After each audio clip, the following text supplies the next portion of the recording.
Welcome, my friends, to the Sage of Quay Radio Hour, your home for free and critical thinking, and I'm your host, Mike Williams. Tonight, my friend and colleague Sofia Smallstorm returns to the show. Sophia offers her insights into how the extinction of the passenger pigeon is linked to genetically engineered foods. We also discuss how watersheds define our natural habitats. And so, without further ado, here's Sophia. Well, friends, we have a great show this afternoon for you, and we would have had a great show for you a couple of weeks ago, except Sophia and I recorded the show, and I had a software glitch, and it recorded my end of the audio, but it did not record Sophia. So we're actually having to do, well, I don't want to say we're doing the show over again. Maybe there'll be a segment of it that we'll do again, but this show is going to focus on Sophia's May 2018 newsletter, and we're going to talk about Martha and George. And so, Sophia, with that, maybe you can explain who Martha and George are. First, you have to get the pronunciation right. Martha. Oh my God, you're picking on my accent. Okay. I'll just call them M and G.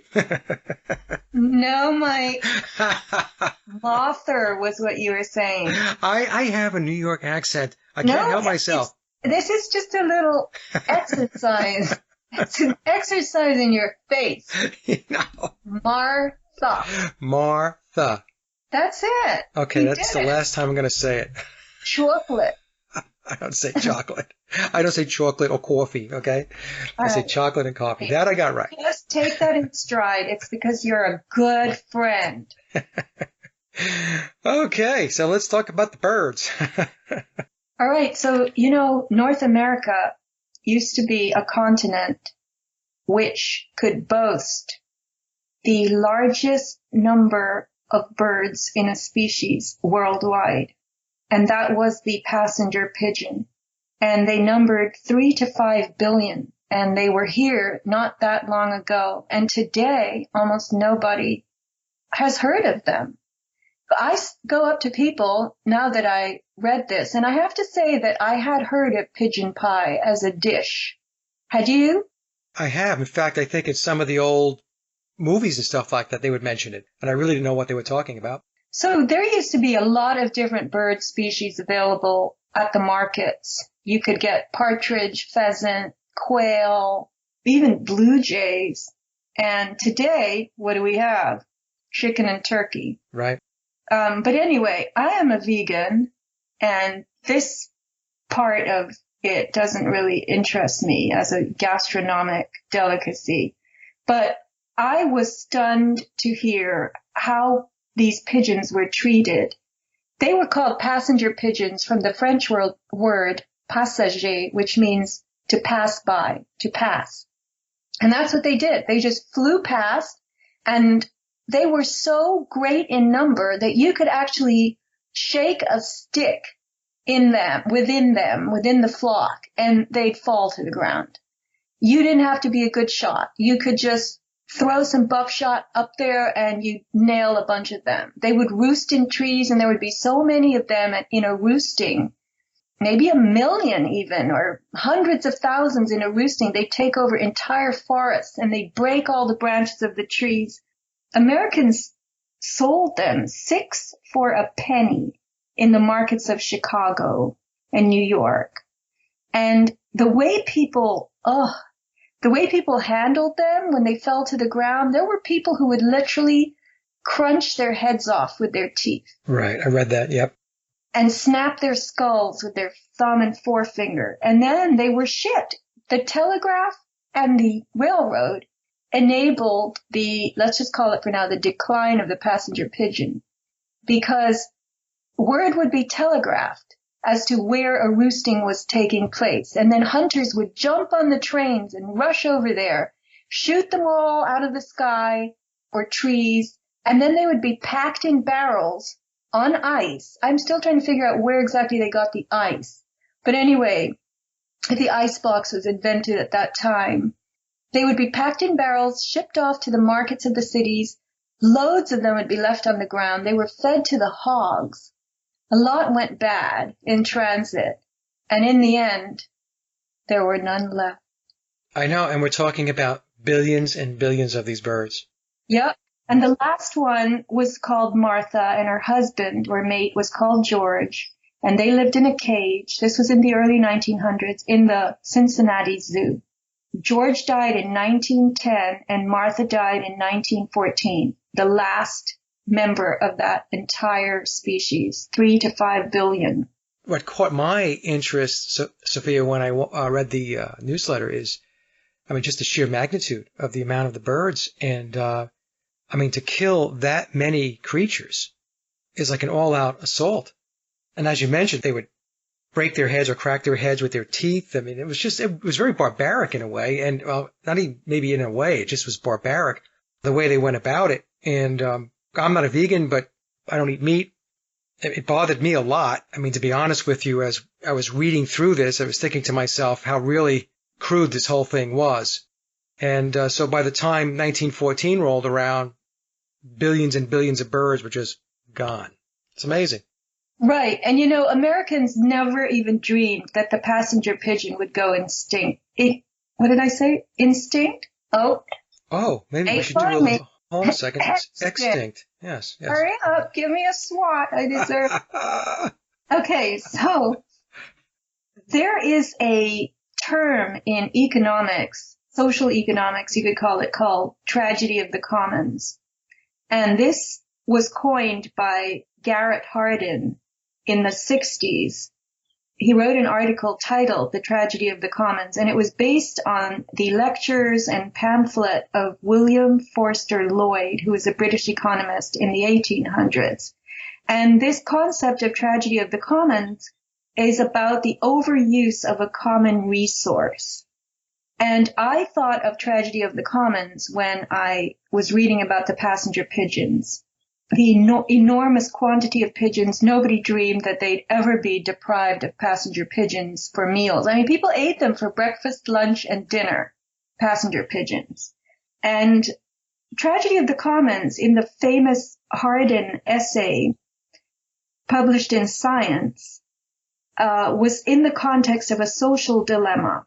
And he gave the example, which originally was made by Lloyd, about grazing. So if you have a bunch of ranchers, let's call them, and they are sharing land for purposes of grazing their flocks, and every farmer has to observe a certain amount of, limit in how much his flock can graze on that land so that it's a shared resource. Hardin posited that there's always going to be somebody who overgrazes and says, so what, screw the rest of you. And that means that eventually others may try to retaliate, but the resource is going to be depleted and it's not going to be able to regenerate itself. And that's what happened with the pigeon. So soon, no one has anything.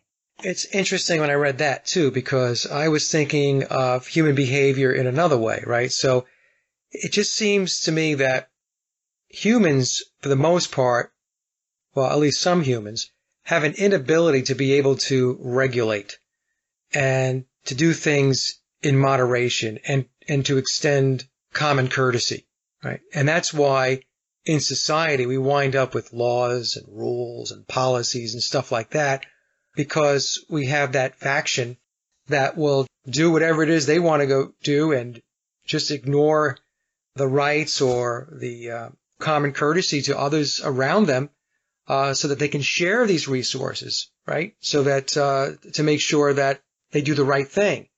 So it seems to me that, there's this pocket of humans and their behavior where they don't do the right thing, and it causes problems. And the problem that it really causes at the end of the day is that it starts to introduce regulation. Mike, the passenger pigeon's disappearance was the birth of the environmental movement in America. And I'm going to read a couple of paragraphs from Harper's Magazine, which was where I read about the extinction of the pigeon. When the passenger pigeon disappeared from North America's skies, many could not believe it was really extinct and claimed that the birds had migrated to South America or Australia. Others suggested they had succumbed to some mysterious disease. Henry Ford thought they had drowned in the Pacific while flying to Asia. The extinction sparked a range of emotions. Rewards were offered for the discovery of survivors. Federal and state wildlife protection laws were passed. Too late for the passenger pigeon, but in time to save animals such as the American bison, another once plentiful species that had been pushed to the verge of extinction. On a psychological level, people struggled with the knowledge that extinction could happen so quickly and that we could be the cause. Yeah, it's absolutely amazing what humans can do. Going back to what I said before, Sophia, it's that whole process of self-governance, self-regulating, and being really connected to the environment, being connected back to nature. It just seems that they're oblivious to this balance that has to be in place in order for, nature to thrive.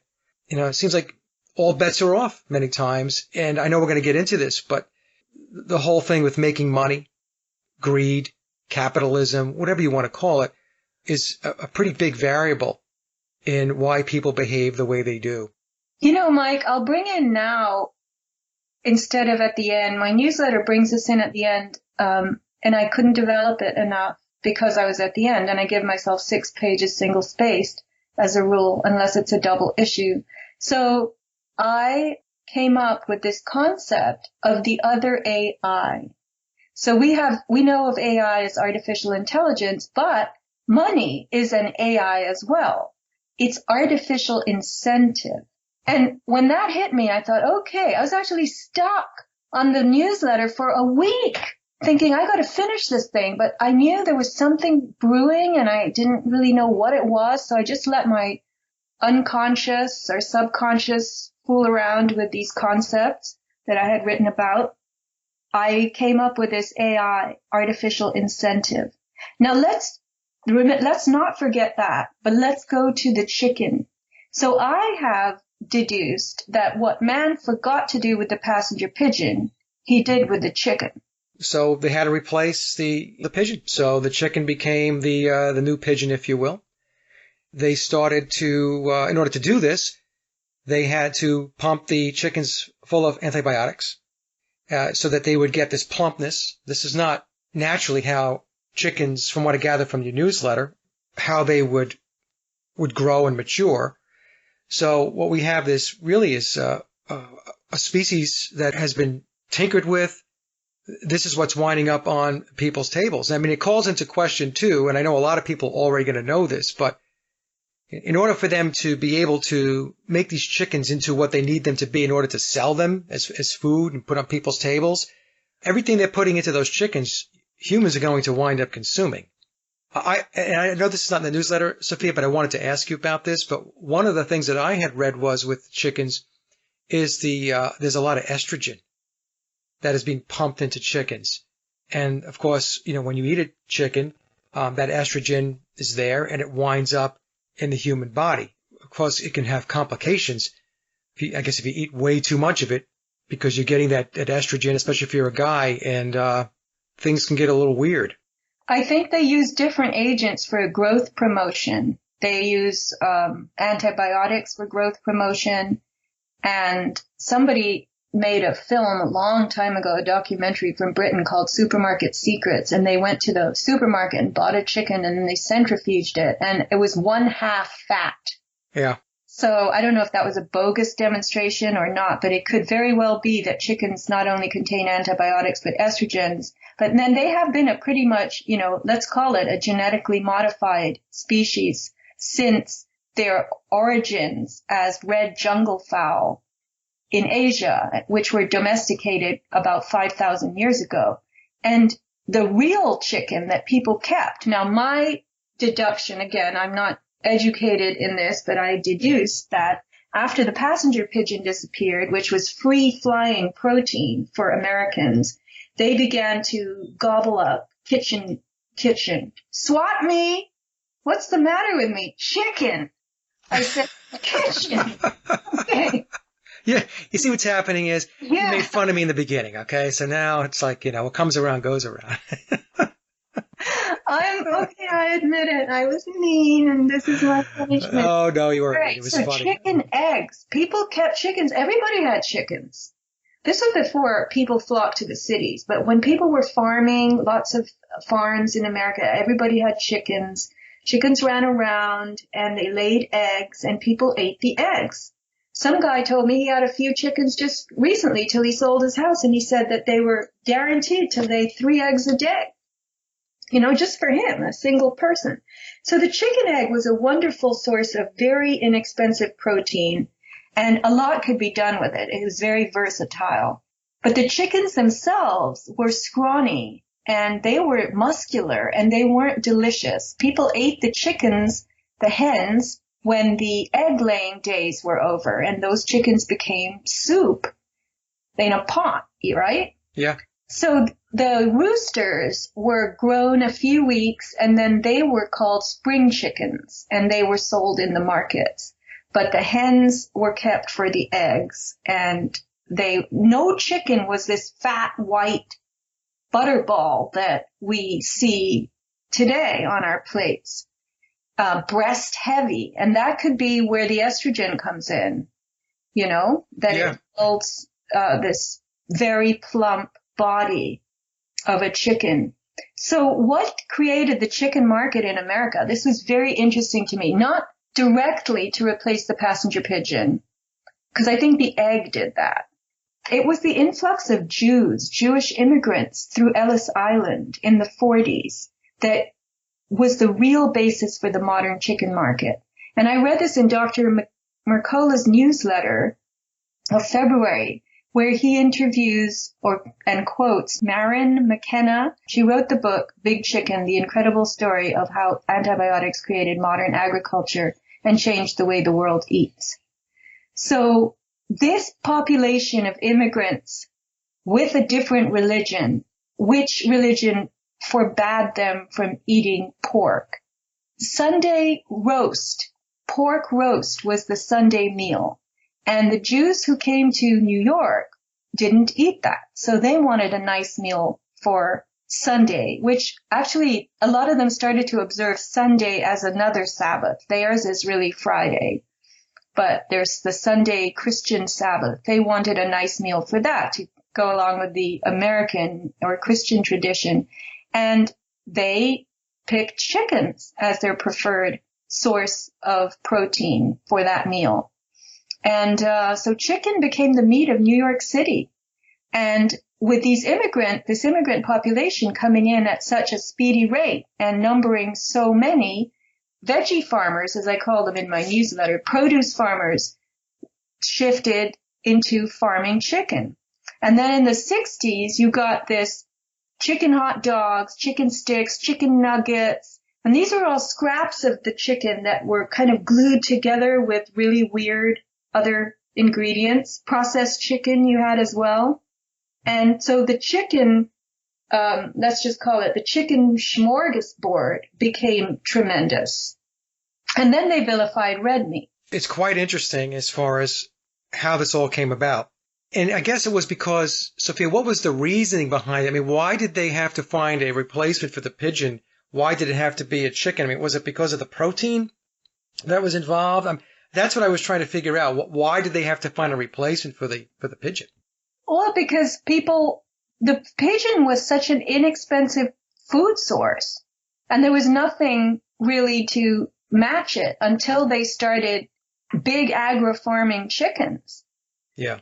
So I think people ate eggs in the interim, and then they started putting out these studies that cholesterol was bad for you. That was more in the 80s. But chicken was growing in the 60s, 70s. In the processed food market, was putting all this luscious Spam and luncheon meat and all these weird, almost unrecognizable meats on people's tables and in their sandwiches. And anyway, what I learned from McKenna, the author that Mercola interviews, is this idea of it's horrible, horrible, contract chicken farming. This is author Marin McKenna. The thing that is so extraordinary is the business structure that enables these giant farms. The farmers who raise chickens don't actually own the chickens. They own their land, usually, and the chicken houses and the manure that comes out of those houses. The company they grow for, the company to which they're contracted, they're called contract farmers. buys parent birds from a genetics company, hatches the chicks, takes the chicks to the farmers, brings the feed to the farmers, picks the birds up 6 weeks later, and takes them to a company-owned slaughtering plant, slaughters them, packages them, distributes them, and negotiates the wholesale contracts. Almost everything that's profit-making in the process of raising chickens belongs to the corporation. Almost everything difficult or economically perilous about chicken farming remains with the farmer.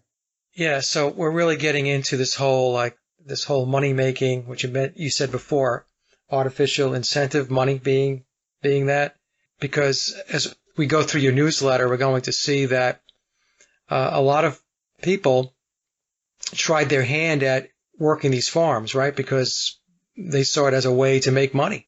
Right. There were actually investors that enabled people who had good credit to get into farming and buy farming equipment, just as when refrigeration was introduced to fishing boats, you could get venture capitalists to back a giantly expensive commercial fishing boat, and you could become a commercial fisherman. That was in the 80s. So we're back to the 1930s. Modern agricultural methods, the heavy mechanical equipment. There were people who became what was known as tenant farmers or suitcase farmers. They didn't know much about farming, and they went to the Great Plains of America, invested in farming equipment, and rented land. And what happened? We got the Dust Bowl. And I was shocked to learn a few months ago when I was researching the Dust Bowl that this was the desiccation of Middle America. Part of it was a feature of ongoing drought. There were 7 years or so of drought, I believe. But the rest of it was due to the fact that these suitcase farmers used all this heavy machinery on the land, and they tore the land up, and they tore out the prairie grass and its long roots that held the topsoil in place. And then when the winds came, the winds simply blew away the topsoil. I mean, they blew that topsoil as far as the cities on the eastern seaboard. And so there was this outflux of population from Oklahoma in particular and other. If you look up the Dust Bowl, it's actually a vertical swath of land. It goes up high into the, latitudes of what we would consider northern America, and it goes down into the Texas Panhandle. And it was all just toast. And people lost so much money. And that was because of mechanization, this artificial incentive in farming. Yeah, so they didn't know how to take care of the land. Basically, it's almost like they strip mined it in a way. It got to the point where there was nothing left from a standpoint of soil to be able to continue the farming process. Is that basically what happened? Right. There was, remember, it started with a drought. I'm going to just read. This is from Wikipedia on the Dust Bowl. After fairly favorable climatic conditions in the 1920s, with good rainfall and relatively moderate winters, which permitted increased settlement and cultivation in the Great Plains, the region entered an unusually dry era in the summer of 1930. During the next decade, the Northern Plains suffered 4 of their 7 driest calendar years since 1895. Kansas, 4 of its 12 driest, and the entire region south to West Texas lacked any above normal rainfall until record rains hit in 1941. When severe drought struck the Great Plains in the 1930s, it resulted in erosion and loss of topsoil because of farming practices at the time. The drought dried the topsoil, and over time it became friable, reduced to a powdery consistency in some places. Without the indigenous grasses in place, the high winds that occur on the plains picked up the topsoil and created the massive dust storms that marked the Dust Bowl period. The persistent dry weather caused crops to fail, leaving the plowed fields exposed to wind erosion. The fine soil of the Great Plains was easily eroded and carried eastward by strong continental winds. So, The Dust Bowl exodus was the largest migration in American history within a short period of time. Between 1930 and 1940, approximately 3.5 million people moved out of the Plains states. In just over a year, over 86,000 people migrated to California, more than during the 1849 gold rush. Two things happened, right? They did not know really how to farm. They didn't have farming techniques. They were just trying to, I guess, make a buck, if you will. But then the drought hit to top it all off, and that was that. So then they left. They split. And what saved the Great Plains? This will blow your mind. What saved the Great Plains? Soy and corn. It's really fascinating that we've got these two crops in America that are just going gangbusters. There are federal subsidies and whatnot. So we think of Henry Carr. Oops, I did it again. I must have drunk the wrong coffee today. I don't even drink I'm coffee. leaving all of this in. You're enjoying yourself, and you're allowed to. Okay, we think of Henry Ford as a car titan, right? Yes. But he was known as a bean's best friend. And which bean was that, Mike? It was the soybean. That's right. And he was a progressive guy. So he fell prey to this rumor, this fear-mongering that we're going to run out of petroleum. And he decided he was going to investigate scientifically and support and fund research into using vegetables as their sugars as fuel, which would be ethanol, and then their fibers to make structural components for industry. So we've got soybeans and corn in a monoculture in America now. And they actually come from different parts of the world. Corn originates from Mexico, and then soy is from East Asia, and was primarily, I think, a table food. But the monoculture works in a very symbiotic way. Corn is nitrogen hungry, and soy replenishes soil nitrogen. And also soy and corn attract different insects and molds and bacteria. So these species never really get to take over the field. So they're switchable monocrops. And I find this absolutely fascinating. Also, what I found fascinating, I did not know this, but in your newsletter it said that corn comes from primarily Mexico and soy from East Asia. I thought we were growing it here. Silly me. But just a little side note there, I did not know that. Yeah. In fact, I was reading about another vine that came from God knows where. I think it comes from Japan, and it's absolutely choking out all of Britain and now all of America. I have to find that article. It was in Harper's. People who want to read brilliant stuff that's off the beaten track should subscribe to Harper's Magazine. It is my favorite magazine. This is not Harper's Bazaar, the fashion magazine. Harper's Magazine is totally worth a subscription. Look into it. But anyway, yeah, corn and soy come from other countries, and they've been brought to America, and they've actually replenished the farming of the Great Plains. So Henry really invested himself in a lot of farming. Yeah. So the results of the initial experimentation with soybeans, they have such usable oils, and then there's the high protein soy meal that they will yield after you extract the oil. So the soybean could be used to produce industrial lubricants, and the byproduct of that could be turned into plastics. So I'm going to be reading from the Harper's article of September 2017, Bringing in the Beans. The results of these experiments with the utilities of soy were so encouraging that in 1932, Ford approved $1 million in 1932 in new research funding, and that spring had 300 varieties of soybeans planted on 8,000 acres of his own farmland in rural Michigan.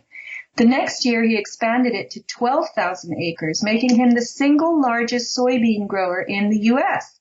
That same year, he announced that he would buy any soybeans delivered to the Dearborn plant. To encourage production, he made 400 Fordson tractors available for free use to Michigan farmers and offered gas and diesel at a penny per gallon, less than a quarter of what it cost at the pump. Farmers put more than 35,000 acres of land into growing soybeans, and Ford bought their entire output as promised. It was a daring move, but good business. AI. Ford also put the full muscle of his publicity machine behind promoting soybeans. He hosted the National Convention of the American Soybean Association, promoted blending ethanol into gasoline, and gave a series of interviews telling one reporter that he envisioned a time when much of an automobile could be made from byproducts of agriculture. He even announced a plan to decentralize Ford production by opening a constellation of factories in rural areas to manufacture plastic parts made from local soybeans. Ford bragged that he used soybean oil in his paint and as a lubricant in his casting molds. When soybean meal was combined with formaldehyde, it could produce a thermoplastic resin, which was used to make distributor caps, gear shift knobs, and horn buttons. There is a bushel of soya beans in every Ford car, Fortune declared. He is as much interested in the soya bean as he is in the V8. And that was what they called the soybean. They still call it that in England, soya. S-O-Y-A. S-O-Y-A, yeah. When the drought years of the 30s hit the plains, the soybean harvest continued to rise. And I'm not exactly sure why. Maybe it was because the soybean replenishes nitrogen that they kept growing them. And nitrogen is a very important ingredient of the soil richness. But anyway, soybean trading became so central to industry that was when the Chicago Board of Trade began to offer soybean futures, the 1930s. So by the end of the 30s, the soybean harvest was up to 75 million bushels a year. And that's when Time magazine declared Henry Ford a bean's best friend.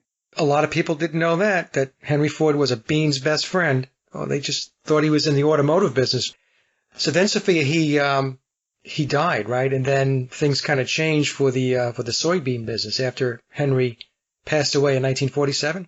Right. The industrial interest in soybeans plummeted with Ford's death. In 1947, he had a cerebral hemorrhage. But what had happened was America had joined World War II. They had sent troops off to Europe, and they had discovered filet mignon, steaks, French wine, good eating. You know, the hot dog was now a thing for children. And the American palate changed after the war. So meat consumption increased, red meat. And the government began to subsidize corn and soybeans for livestock food. So the interest in raising livestock started to go up with this foreign experience that American men had overseas. So we went from pigeons to chickens, soy, to red meat. That ate soy. Yeah. Yep. Okay. And then we get into really how difficult it is, I guess, to grow and process soy. That's something I didn't know either, that it's very particular with regard to how much moisture it has to have and so on. So it's not an easy process. Right. So I was wondering how they succeeded in the 30s to grow so much soy if they didn't have the kind of, sophisticated techniques to keep track of things like moisture. But I think part of this has to do with the enormous glut of grain in America and the markets for soy. What happens when you have tremendous harvests, you have a lower price, right? So there we are with the artificial incentive of money. But yes, soybeans are tricky. And when you are growing soybeans for the modern market, because they're stored for so long, you have to deliver them at a certain moisture level. Yeah. It has to be 13% exactly. So above 14%, the grain elevator will charge for drying and then docks you for the shrinkage in the volume that you deliver. So if your soybeans are at 15% moisture, your entire load will be rejected. And, you know, soybeans, I found out, are what they call a short day plant. So they mature as the sunlight wanes. That would be in the late summer and early fall, and the evenings lengthen. So I'm just going to read this from Harper's. This is the soy article. So to make your best profit on soybeans, now again, this is about profit. This is not about simply the harvest. This is about edging out and doing better than the other people growing soy, because you've got the right qualities that the grain houses want, okay? To make your best profit on soybeans, you need a sunny day, but not too sunny, with a dry breeze, but not too dry, and you need that day to fall exactly when the plant has received the precise number of hours, yes, hours of sunlight from the moment you planted it months earlier. To make hitting such a tight window even remotely possible, seed companies like DuPont Pioneer have hybridized soybeans for nearly a century and genetically modified them in recent decades according to bands of latitude called maturity groups.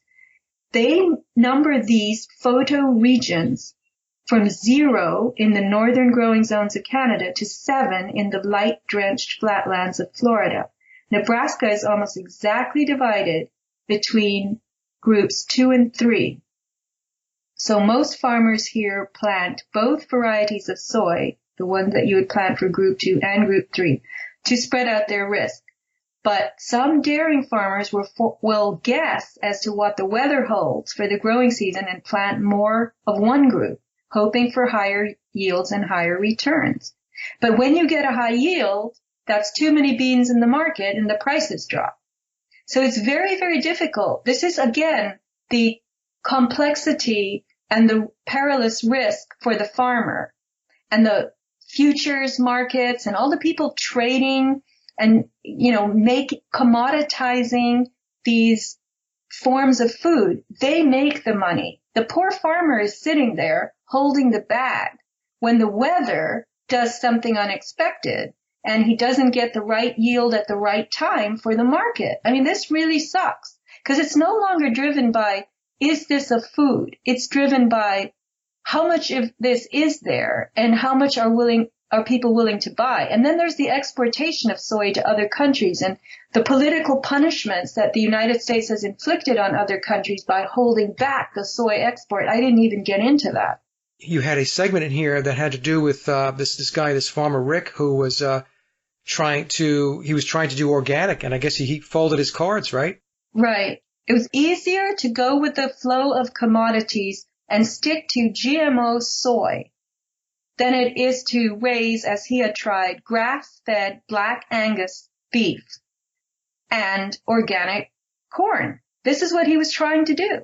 Yeah, it's really kind of sad. You know, it's I don't know, it's just the way things work in the world. I was taking a look also, Sophia, about types of foods that have soy in them. So meat alternatives like tofu, as an example. There's soy milk, soy nuts, soy sauce like teriyaki sauce, and so on. So it's something that's still very, very prevalent in our diets. Yes. It's prevalent, and then of course it confers all this estrogen on males, and it's a xenoestrogen. Foreign estrogen. It's not human estrogen. It's an estrogenic plant. So a lot of children who were raised on soy milk have ended up with boobs if they were little boys. And here's the terrible thing. A woman spoke to me not too long ago, and I had done an interview on Red Ice, I think it was, one of my very early interviews about Bruce Jenner and his transition into the transgender thing. And actually, maybe it was before Bruce Jenner, because I was talking about this earlier even. But anyway, she said that she felt that she has a gender dysphoric, a son now. And I guess that means he's decided to be a girl. And she feels it's because of her heavy dietary soy consumption when she was pregnant. It could be. You know, I was having this discussion with somebody the other day. You take a look at the male population as an example. I go to the gym, I go to my treadmill, I work out and stuff like that. And I see a lot of these young people come in, the young guys come in. Of course, there's guys that, they're in good shape, but there's a lot, well, outside the gym and inside the gym, right? Their bodies, they have feminine types of developments, the chest. And, what is that from? That's why I was talking before about the estrogen and the chicken and all that stuff. It just seems like the content of the food is a big, big problem. And there's a lot of people out there probably shaking their head in agreement. I don't know. If you're going to take this stuff in and you're going to eat whatever it is you're going to eat, you better be careful because it's going to have an impact on your health. Yes, there's the food, and then there are the personal care products and all the plastics that we handle, the phthalates, in the personal care products. These are chemicals that are put in polymers to give them fluidity or rigidity. Like bisphenol A is an additive to polymer that gives it rigidity, stiffness. And then there are other additives, chemicals that make plastics nice and soft and pliable. And they're referred to as phthalates, Phthalalates. And the phthalates are in shampoo, for God's sake. That's what makes your hair all glossy and shiny when you use this or that shampoo is the plastic in it, the plasticizers. They end up coating your hair. And, now they have these shiny cash register receipts, right? Yes. Well, those are feminizing plastics to men. So I was in a store where, I guess it was one of my bold moments, and I was at the checkout line, and I looked down the checkout line, and it was a bunch of male cashiers, and they were all bald or balding in their 30s, and they all had kind of like fleshy chests. Man boobs. Yeah. And I thought, my God, these guys are handling these receipts all day long, and they're getting so much of this xenoestrogen into their bodies, because the way that works is the molecule of, for instance, bisphenol A, BPA, it is shaped just like estrogen. Not exactly, but enough for the body to be fooled by it.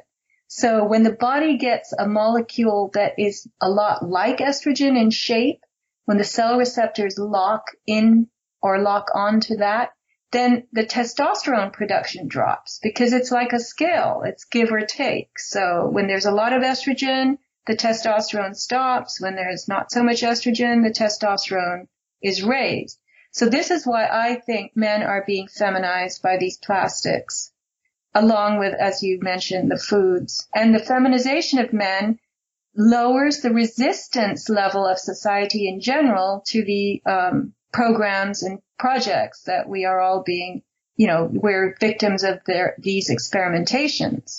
I'm glad you mentioned BPA because I was going to ask you about that. So I was looking up on the website here, Sophia, while you were explaining that. But, it says, of course, the FDA says that BPA is safe. And at the very low levels that it occurs in some foods, it's okay. But on the other hand, then they'll turn around and say that the FDA, this is coming from this website, it's the Mayo Clinic. So they'll say it's okay, and then they'll turn around and say, however, we're continuing to review BPA, including supporting ongoing research, which means, in my view, they know it's a problem. So on the Mayo Clinic website, they're saying, cut back on cans, reduce your use of canned foods since most cans are lined with BPA-containing resin. Avoid heat, meaning microwaving polycarbonate plastics or putting them in the dishwasher because the plastics may break down over time and allow BPA to leach into the foods. And they are recommending that you use glass, porcelain, or stainless steel containers for hot foods and liquids instead of plastic containers. So it's really interesting to me that on one hand they're saying, yeah, it's not a problem, don't worry about it. However, we are watching it still, and just in case you are concerned about it, here's a couple of tips. I don't know. Seems like that they're trying to cover both ends of the stick there. Yeah, and BPA is just one of them, and now you can get bottles that are plastic that say BPA free, but there's bisphenol B, and there's bisphenol C, and there's other forms of bisphenols, and they're not good for you either. So because it says BPA free doesn't mean that it's safe, right? So the thicker the plastic in general, the better. I believe this crinkly plastic for water, especially when you have a water bottle in your car and it heats up and it's made of that crappy crinkly plastic. It just gives me the heebie-jeebies to see guys drinking from those anyway. Because I'm so fearful of their boob rate of growth.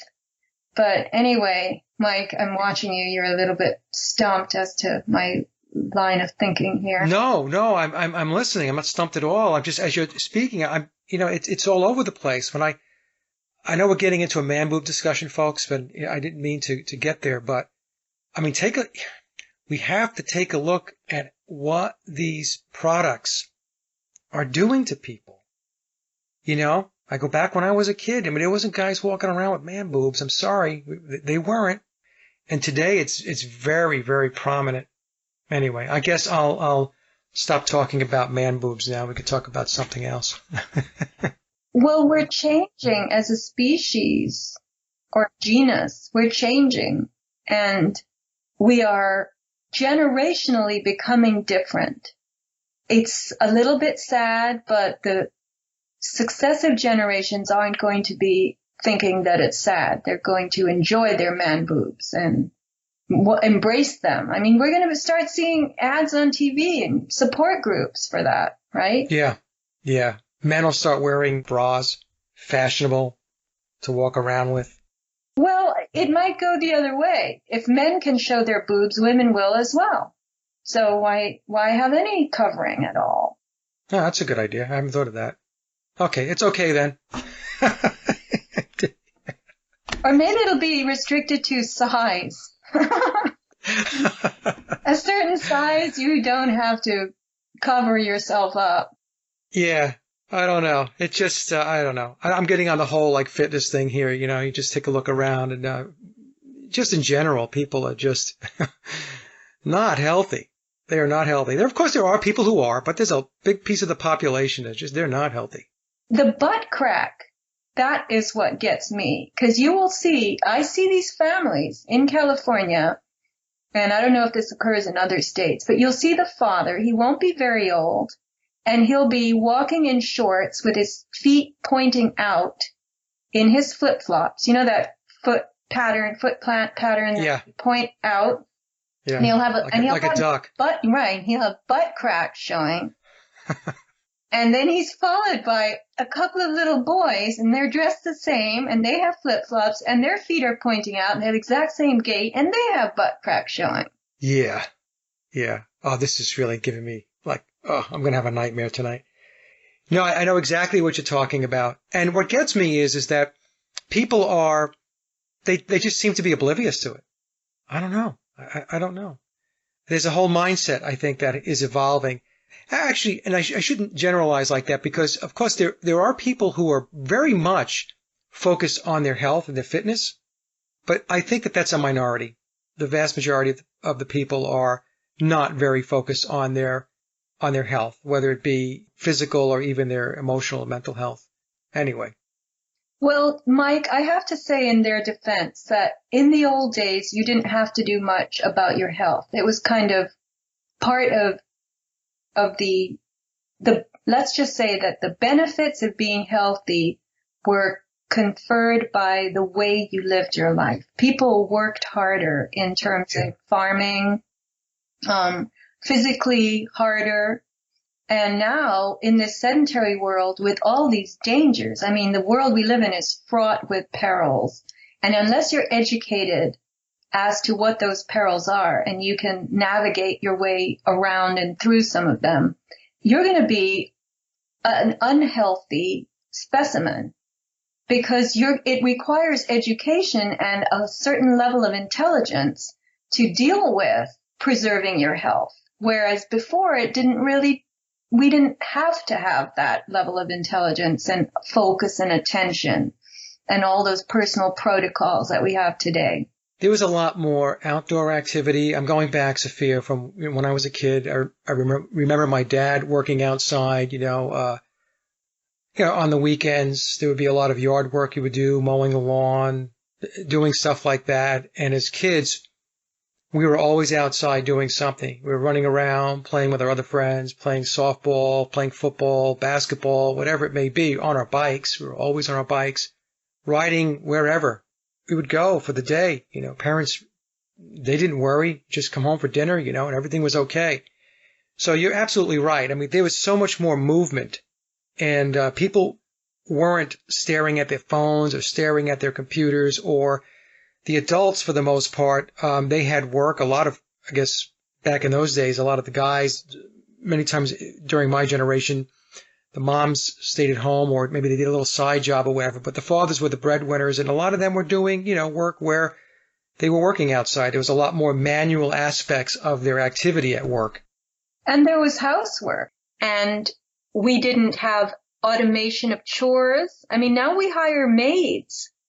I don't have a maid, but I know lots of people who just don't do their own cleaning, and they just hire a maid once every 2 months even to do it for them.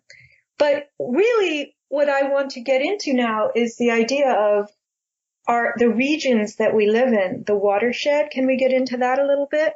Yeah, let's talk about the watershed. That's the show, folks, that I blew it, or my software program blew it. No, you owe me a miracle, because I wasted so many of my wise words on that flub. You're never going to let me forget this, but okay. My parents said I had a memory like an elephant. You do. I do. That's why I can write these. I know you do. That's the only reason. Okay. All right. So, Mike, I had heard this term watershed, but I didn't really know what it was. And I found out from this guy I met in January. He used to be a Wall Street banker, if you can believe it. And he got really carried away with the watershed. And watersheds, they actually start at these things that we've all heard this term too, the continental divide, right? Right. You've heard that? Yes. And the continental divides are the highest ridges on every continent. So they are the mountains that are the highest. And we're now talking about the secondary water flow, the water cycle on the earth. There's something called primary water, which you can look up, which is also, it's another topic that I know almost nothing about, never heard of it until recently, and it blows my mind. But anyway, this is the secondary water cycle, which would have to do with rain coming down or snow and then evaporation of water going up. So where the highest points are, the water that hits the earth in rain or snow, it is either going to flow inland or out toward the ocean. So we have endorheic and exorheic regions of the world. So endorheic means inside. So those are the direction of the drainage that goes into inland seas. It all winds up in what's called a catch basin. So the inland seas, like the Black Sea, the Caspian Sea, and lakes like the Great Lakes, they are the catch basins for endorheic shedding of water.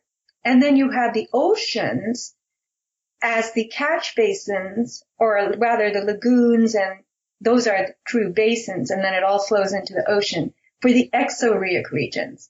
So as you look at any place on the earth, you will see that it is within some kind of watershed where water is shedding down into a creek or a river, and that's where people used to build. They built around and near water because water supported life. It was so vital to life. So as I learned this concept of watershed, I deduced completely correctly that I live on a creek shed. You have river sheds, you have creek sheds, and my creek, I don't own it, is called the Escondido Creek, and I live in something that the hydrology maps of my region vow as the Escondido Creek watershed. And I thought this was remarkable. The Escondido Creek watershed has a catch basin, which is the San Elijo Lagoon. I drive by it every day. And it is fed upstream by Lake Walford, which I believe is partly a man-made diversion that comes from the San Luis Rey watershed, which is the watershed to our north, to the north of me. And it's the bigger shed. So my little shed, Escondido Creek shed, is part of the San Luis Rey watershed. I'm believing this and figuring it out on my own because I called the County of San Diego, the hydrology department, and they couldn't even tell me the answer. They didn't know what shed I was part of. And the shed to the south is the San Dieguito River shed. So you can just look at your watershed map of your state. New Jersey, for instance, is replete with watersheds. And this was where we get the names, people, such and such run, such and such Muddy Run, Birch Creek, Oyster Creek, Dennis Creek, Scotland Run. These are all places I believe they're in New Jersey because this was in my newsletter and I was looking at the New Jersey watersheds, which are all fed by all these creeks and rivers. And sometimes they're called kills. There's a town in New York, Fishkill, and yes. People were pissed off because they thought it meant killing fish. Well, kill in Dutch means stream. So there's a lot of Peekskill in Westchester County is a stream. So the important thing about watersheds, the mind-blowing thing, I shouldn't just say important, is that the watershed is our real boundary system. Because wherever the water drains is a little ecoregion. It's a bioregion, and it has its own biome. And the sheds are different from one another. There are different species and different kinds of plants that live in each watershed. And animals recognize watersheds. Animals don't recognize, where's the state of Texas ends and the state of New Mexico begins, and they don't care. But animals will go from one shed to another seasonally. They'll migrate because life is supported better in the warmer shed where they go for the winter. So these sheds, I realize, are not only are they distinct bioregions, they're naturally autonomous, and they are sanctuaries. And if you look at a map, oh my gosh, I've sent this to you, and please put it at some point in the YouTube that you make of this show, of the European watersheds instead of the countries. It's incredible. You want to pull that up? Yeah, let me take a look at it. Hold on. Do you have it still? I can put it in the chat. You put it in the chat. I was just looking up the one where I live. It's the Neuse River Basin. Yeah, you had looked this up before. Yep, the Neuse River Basin. That's where mine is, in Raleigh. So that's the name of your watershed. That's your catch basin. Yes. And I'm showing you now the European watersheds. Yep. I'll put this in the show. Yep. I mean, look at them. Let's comment on some of them. I mean, they're all over the place. So you can see, for instance, let's look at France. We're familiar with the Seine. It's the river that runs through Paris. The Loire is another river. Then there's the Rhone River. There's the Garonne River in South France. And these are also regions of France. The Loire Valley, for instance, I've heard of. But these are sheds unto themselves. They are the watersheds of France. And then in Germany, you have a giant shed called the Rhine. There's another shed called the Elbe. And you have the Weser, the River Weser from Hamelin Towns in Brunswick by the something of Hanover City. The River Weser, deep and wide, washes its walls on the southern side, a pleasanter spot you never spied. That's Pied Piper of Hamelin. Okay, so you have the Maas shed. You have the Oder shed, the Donau. This is now southern Central Europe. Yeah. And these are the real boundaries of Europe. On the boundary itself, that's the high point, and then it flows into the low points.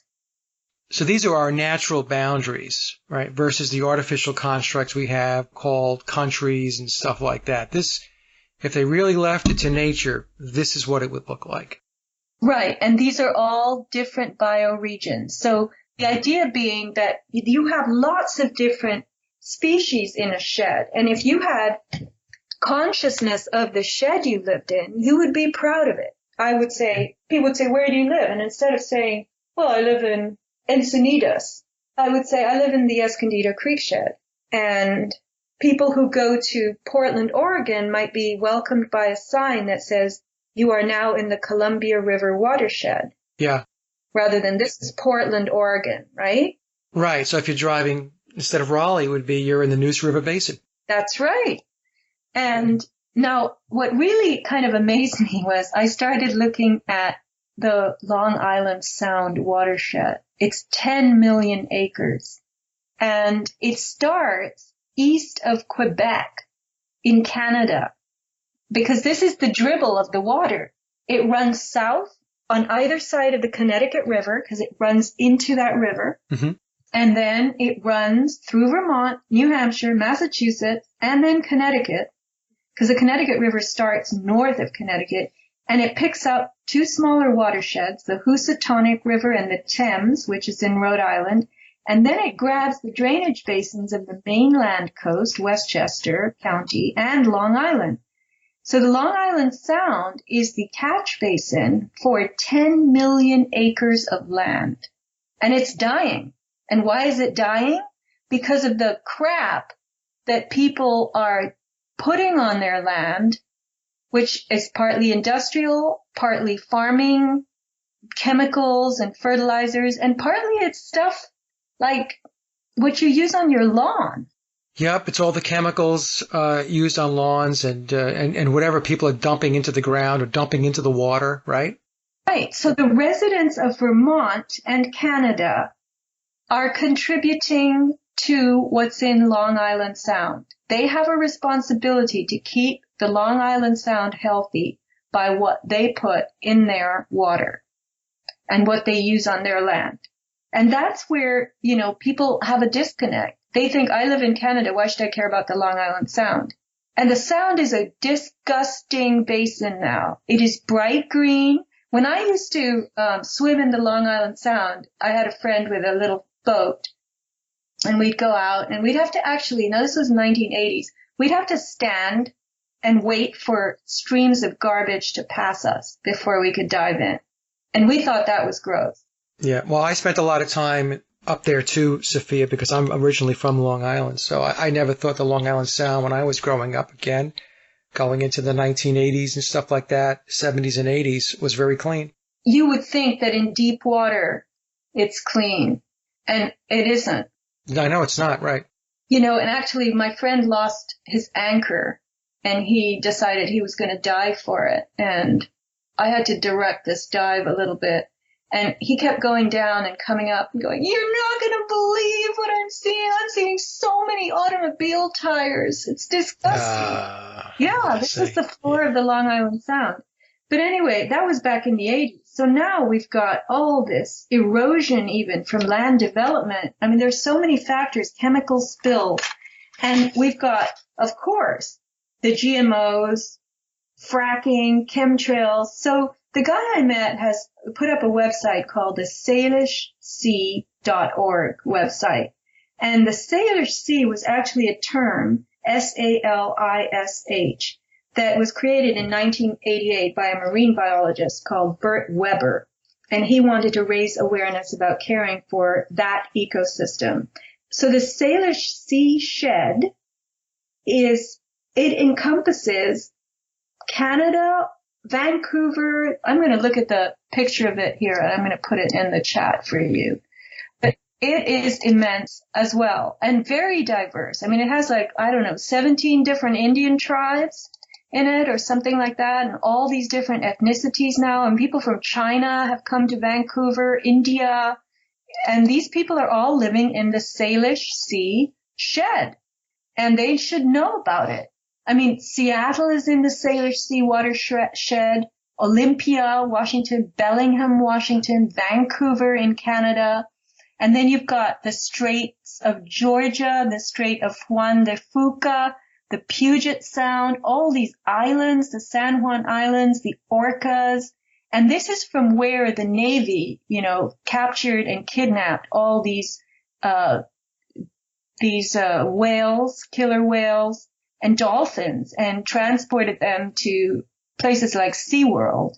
And so what this guy is doing is he's trying to get the return of these wonderful animals who live in torture for so many years back to their home in the Salish Sea. And what is interesting about the watershed topic is that it is a very feel-good kind of subject to introduce to mainstreamers. And they all love it. They love knowing that they live in a shed. Whether this is going to change the way we map the world, I don't know. And whether it's going to dovetail right hand in hand with Agenda 21, their whole ecology, environmental restraints and directives. But sheds are sanctuaries, and we've got to understand that unless we treat our land properly, we're going to affect species, and we're one of the species that lives in those land areas that have to do with what kind of water flows into them. So the guy I'm not going to use his name because he doesn't want me to, who started this website, salishsea.org, he calls it a bioregional marine sanctuary, the Salish Sea. And he wants the people of the Salish Sea bioregion to become aware of the marine sanctuary's web of life, water quality, and quality of life for all life. So it's through the introduction of the watershed platform and awareness that he can bring up artificial weather and geoengineering, GMOs, fracking, chemtrails. I mean, he said, I've tried to tell people about chemtrails and they don't want to hear about it. But when I tell them about the watershed they live in, they're all gaga and they love it. And when you tell them that there's being weather modification over these sheds and that affects life in the shed, then they're more open to the idea. So that's interesting that they are more interested in this, or the watersheds catch their interest, I should say, more than talking about geoengineering, which I find kind of interesting because geoengineering, Sophia, as you know, is it's more obvious. You can actually look at the sky and see the spraying. This is more, this is a little more intangible because you really have to look at a map and understand how the watershed, what it looks like and how it's defined. I find that very interesting. Well, Mike, I think it has to do with the fact that people have been propagandized. It's cool to be concerned with the environment, right? And people want a T-shirt and a tote bag to save this dolphin or whale or otter or beaver or bird. Passenger pigeon. They should have tote bags for the passenger pigeon, which, poor thing, doesn't even have a place here anymore. No. But the watershed idea is a way to introduce in this feel-good way that people have become accustomed to, the idea that they're living in a world that's being altered. And it's not us. I mean, we contribute to the watershed quality by what we choose to, wash our clothes with versus, and how we fertilize our lawn and whatnot. But the government, the powers that be, are radically affecting life in the watershed. So he started this we the people of the Salish Sea marine sanctuary. We forbid fracking. We forbid geoengineering. We forbid artificial weather. And he's hoping that will catch on. I don't have high hopes, but. Yeah, I don't have high hopes either. I mean, look, it's a worthy undertaking nonetheless, And the reason why I sound pessimistic about it, I don't want to sound like a Debbie Downer, but I just know how people react to these things. Once they get the T-shirt and the tote bag, it's off to wherever, to go do more shopping, whatever it may be. It's for most people, they treat it like a fad. It's like when people talk about geoengineering, their idea of being an activist or being concerned is taking pictures of aerosol spraying and putting it up on Facebook, and that's it. So I don't want to pick on anybody, but it's just makes you scratch your head. No, you're right, Mike. I mean, they want that tote bag and that T-shirt and the calendar, and then they think they've done their part. Yeah. So the fact, though, that our real borders have to do with catch basins and the high line and how water descends, and that creates a habitat that supports certain species and not others. Every one of these is different. And I'm happy to know that I figured out that I live in a creek shed. And that's my boundaries to that shed. I could find them on a map, but they would be the ridge lines over which the water flows in one direction or the other. And those are the borders. How did you read an article on this? I mean, how did you even stumble upon this? I told you I met this guy, and he showed me a map of the Salish Sea watershed, and he wouldn't stop talking about it for 3 hours. Okay, so that was the origin of you looking into it? It wasn't anything before that? Like you didn't read an article in Harper's? No. I'll just stumble into people. And this guy, he's very bright, and he's very active. He's meeting with all these different Indian tribes. The Indian tribes are loving this idea. Yeah. That they live in a shed and it needs to be protected. So, Sophia, I know I'm going off into left field a little bit on you, but I'm just curious, like your train of thought when you go through this, because this has always interested me whenever we do a show. I've always been intrigued by what makes you motivated to pick up on an idea and then to do more research on it and pursue it. Because most people, if they had run into this gentleman and talked about the watershed, they would go, yes, it's very interesting. But then, that would be about it. They would go about their day and they wouldn't focus on it anymore. But what caught your attention on this? What made you do more research on this? When I figured out that I lived on a creek shed. I mean, when somebody tells me about such and such, and I go, that's very interesting. And even if it is, and it's inspiring, and the person is enthralling, and I listen for 3 hours as I did with this guy, then I go home and I think, well, what watershed do I live in? And all I have to do is look out the window and I see the Escondido Creek and I go, well, could I live on a creek shed? Is that what it's called? And then I start Googling watersheds of San Diego County, and there it is, the Escondido Creek Shed. It's real. I even figured out the right name. And I see how big it is, and I want to know, well, it's a small shed, so what is it a part of?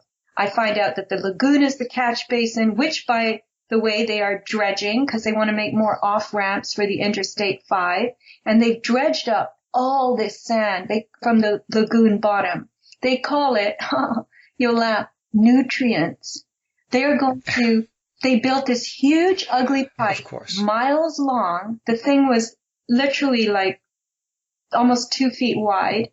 And they put this pipe on Cardiff Beach, and they pumped sand with nutrients from the bottom of the lagoon, which had collected there for God knows how long, because it's a catch basin.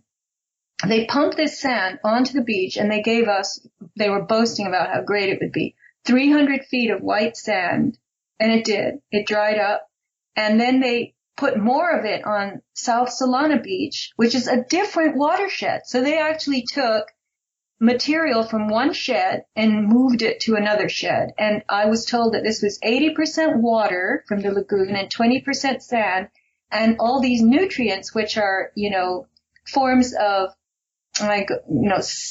small life.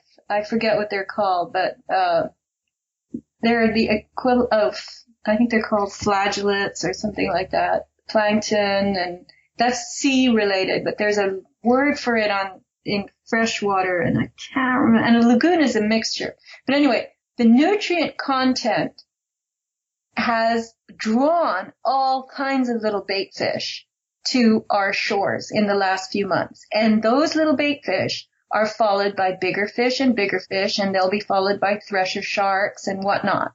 So there's a new kind of activity off our shoreline for these last few months, because all of those small life forms, which are food for bigger life forms, have attracted attention on the shoreline. So I'm just saying, you can't just dump stuff from one container into another on the earth, as we know, but it's done all the time, right? Yeah. And this dredging of the lagoon, well, fortunately, they had the bright idea. I don't know how many millions of dollars it cost. I think it cost like $50 million to do this. to give us a little bit of sand on a few beaches. Can you believe this?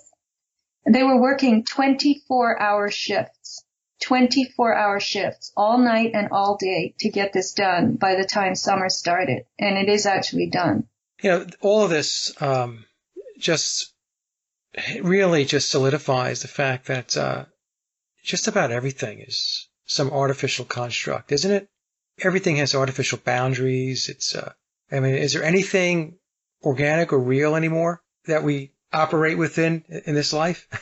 It's pretty artificial now, Mike. And, I have to say, just to explain a little more in answer to your question. So I saw in front of my eyes the transport of one shed, the bottom of a shed, the catch basin, to another place, which could very well be another shed. And in my opinion, it is another shed. And then I had a fisherman telling me about all the different, the krill that was coming to eat those subforms. I don't know what they're called. Why am I not thinking of the word? Well, just take a moment and look it up. No, it would take me forever to find it. There's a dinoflagellates and phytoplankton, and these are the kinds of things that's the term for the ocean. And then I don't know if it's a different term for freshwater, but he had a word that I recognize and I don't use it much. Doesn't matter. Whatever it is, it's on the level of the smallest forms of food, and they come. And then nutrients. I mean, God, there could be tons of nitrogen at the bottom of that lagoon, which was transported and dumped on the beach and it's become part of the ocean, right? Yeah. So that will create an algae imbalance or overbalance or something, overgrowth. So everything is artificial. Everything.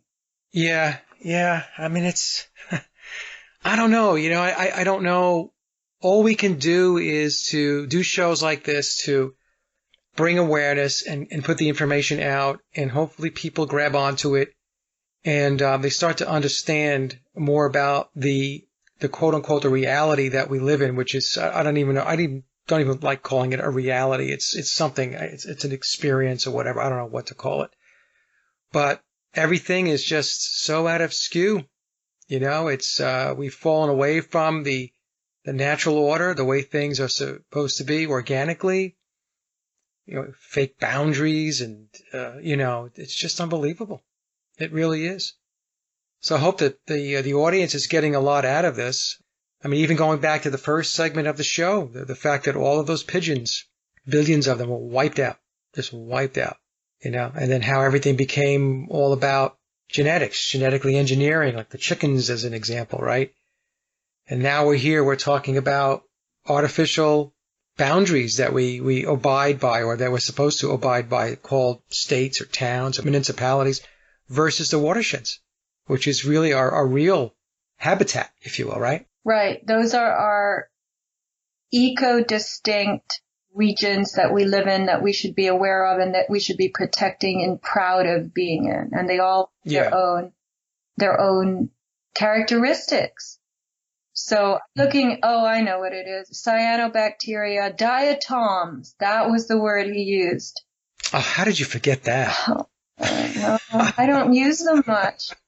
Use these words much. But all of this plankton is technically one of the trophic groups of low food chain animals.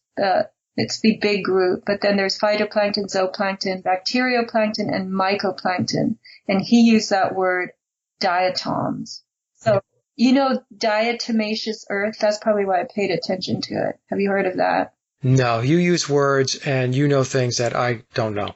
Well, a lot of people in the alternative movement eat diatomaceous earth, which is also called fossil shell flour, and it comes from seabeds, and it's the shells of crustaceans that were called diatoms, and it's considered good, a filter for the digestive system. It's a silica in very, very fine form. Diatomaceous earth, because it comes from the skeletons of these animals that lived a long time ago. So that's probably why I paid attention to it. But I mean, here's an example of something you can do very easily. I sell on my website, avatarproducts.com, my store, Himalayan soap berries and the Himalayan soap berry liquid. So instead of putting detergent in your wash, you can put 6 to 8 little berries in a bag, and the little mesh bag comes, and you just plop that in your washer along with your wash, and that cleans your clothes. That's a natural surfactant that extracts the soil and odors out of your clothes, and your clothes will be so clean and fresh. And if you don't want to use berries, the nuts themselves, which can be reused up to 8 times, you can just do a little squirt of the liquid extract, and your clothes feel so soft. I mean, Mike, I have to tell you, I have these towels from literally when I first became independent and wasn't living at my parents' house. And I gave up on them because they became hard and kind of crusty, and I used them to dry wool sweaters. And then when I moved to California, I didn't have that use anymore. So I was thinking, I'll use them for rags or painting. But I have revived all of them with Himalayan soap berries. Now they're so soft. They work as absorbent towels. There's nothing wrong with them. How old are these towels? We're like 50 years old. 30, 40, 50. They're almost 40 years old, and they're fine. All right. As long as they're fine now. They went from being stiff and being used as rags to fine linen now. Jeans are so stiff, unless you put them in the dryer and then they shrink. So all these clothes, sometimes even T-shirts, because when you use detergent, it leaves residue. And plus it has tons of chemicals, and it messes up all of the groundwater and the drainage water. So if you use Himalayan soap berries, they're 100% botanical. And it's the coolest thing. It's quick and easy. You just throw this little bag into the washer, and if you do a certain number of loads over a certain period of time, you just put a few more berries into the bag, and you can throw the old ones right on the ground outside because they are botanical. They're ecological products. Biodegradable, exactly. And it's amazing to be doing things like this that nobody does. I mean, when you go in those dishwashing soap and dish detergent and laundry detergent aisle in the supermarket, I have to actually blink. My eyes start to tear when I'm in that aisle, and the smell is awful. Yeah, the laundry detergent aisle does that to me. It's overbearing. I wanted to ask you, so what about like washing your dishes? Is there some kind of organic cleaner you can use in your dishwasher? I don't do dishwasher, but I use a combination of Miracle 2 liquid. I thin it out and I put in the Himalayan soap berry dishwashing liquid, which I don't carry in my store, but you can find it online, or I can start carrying it if people are interested.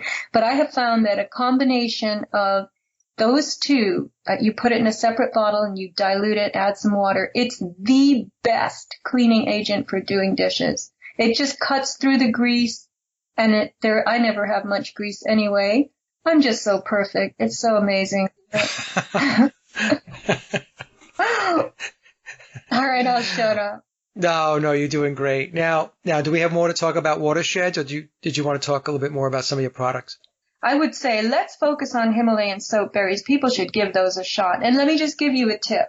If you have one of these fancy front-loading machines that conserves on water and uses a very small amount of water, you should not use the berries themselves. You should use the liquid concentrate. And you only have to use a very little amount. And it's really like less than a teaspoon. And if you have a top-loading washer, that will agitate more freely and allow more water to come in. You can use the soap berries. But you've got to try these soap berries. They're so cool. And, here's the thing. They don't require rinsing. So when you actually wash with Himalayan soap berries, the berries themselves, in normal washers, you get a wash cycle and a rinse cycle, and sometimes 2 rinse cycles, because detergent is so slimy, it's hard to get out of clothes. But the soap nuts will do a second wash. So you're actually washing your clothes 2 times with a regular wash. So they come out actually very clean. Very good. So we will put a link in the show to your store, and specifically to the soap berries. Yeah, the Himalayan soap berries. I would definitely encourage people to try them. And if you haven't tried Miracle 2, actually, I'm going to try to invent my own detergent, soapy detergent, just for the hell of it, because I'm constantly fiddling around with things. And I'm going to use some Miracle 2 in it, maybe some borax, and just see how that feels on wash. But that will require a rinse cycle. Miracle 2 is like a soap, but you have to try Miracle 2 if you've never tried it. Have you tried it, Mike? No. Oh, no. my God. If you have longer hair, I can see you don't, but if you use conventional shampoo, even expensive natural products, your hair stays clean for a certain amount of time, and then it starts feeling gunky, and you've got to wash your hair. Well, Miracle 2 will pretty much double that time period. You can get away with washing your hair every 4 days instead of every 2 days, and it just cleans so well. And the woman who turned me onto it, she is actually a distributor of Miracle 2, and she said she washes her car with it. And I just responded like she was crazy. I said, why? And she said, because it gets everything so clean. And when I started using it, I realized that's right. Everything has this incredibly clean feel. And it's not harsh. You can use it on the most sensitive scalp, and it's great for your skin. Now, are you selling it in your store? Yeah, I just sell the liquid soap, but I use the moisturizer. You can find some of these other things online. I just looked it up. I'll have to pick some up from your site. After the show, I'll place an order. Thank you. You'll love it. Even people brush their teeth with it. Yeah. Interesting. I don't know why I've never heard of it. Okay. Oh, it's very popular. Miracle 2. All right. Well, Mike, have we been on long enough? We have, Sophia, and thank you so much for coming back on the show. And again, sorry about the last show. Don't worry, I gave you sufficient grief, and then I got my own grief, stumbling and bumbling the way that I did. You did great. It was a great show, and I know the audience, they really enjoy the conversations and the information that you bring forth. So thank you so much again for coming on, and your newsletter is subscription-based. Maybe we should cover that with the audience a little bit? Yes. If you want to receive the newsletter, Mike and I'm trying to prevent him from making me do shows on every single issue, because I ask for people to subscribe. And the subscription is a donation. It's a minimum of $50 per year, but you're always welcome to give more. Sometimes I get a little tip. And it goes by mail. So you can keep the issues in a binder, as many people apparently do. You can sit down quietly and read them. I don't like to send things like this by email, because the interruptions when you're on the computer, and the difficulty of really like cuddling up with something and reading comfortably you can't do it on a computer. So I send it in the mail. And I ask for foreign subscriptions, just a little bit more than 50, so that I can cover the foreign overseas postage. But I already know what I'm going to write the next issue on, but I just have no idea beyond that. So I just have a vague idea, and then I live with it for a while. Well, the next show, we should just wing it, right? That's what you wrote in your last email to me. Yeah. We should just wing it. We should not do a show on any newsletters. We should just talk about whatever it is that you and I feel like talking about. Yeah, we should do a show like that, Mike. That would be fun. Yeah, we'll do that next. Whatever it is we want to talk about. There'll probably be a lot of editing. So, all right, Sophia, thank you so much again. You're a good friend. And we'll catch up maybe next month. Thank you, Mike. Very best to you and to everybody listening. And I'm always grateful for some emails that I get from some people that just show, liking, that they like the interviews and they like the work. And I'll just go on and on and on until the world saves itself. How's that? Yeah, it means you're going to be talking and writing a long time. And that concludes another Sage of Quay interview, and I hope you enjoyed the discussion as much as I did. Links to my guests' websites and social media are listed in the show notes below. And as always, I'd like to thank everyone for listening and visiting the blog. You can get to the blog by typing in sageofquayradio.blogspot.com, or simply head over to our hub website at sageofquay.com. Also, if you get a moment, please visit laboroflovemusic.com to listen to my album, Leaving Dystopia. And remember, live in truth, and always serve creation. It's really that simple. See everyone next week. Be safe, enjoy, and God bless.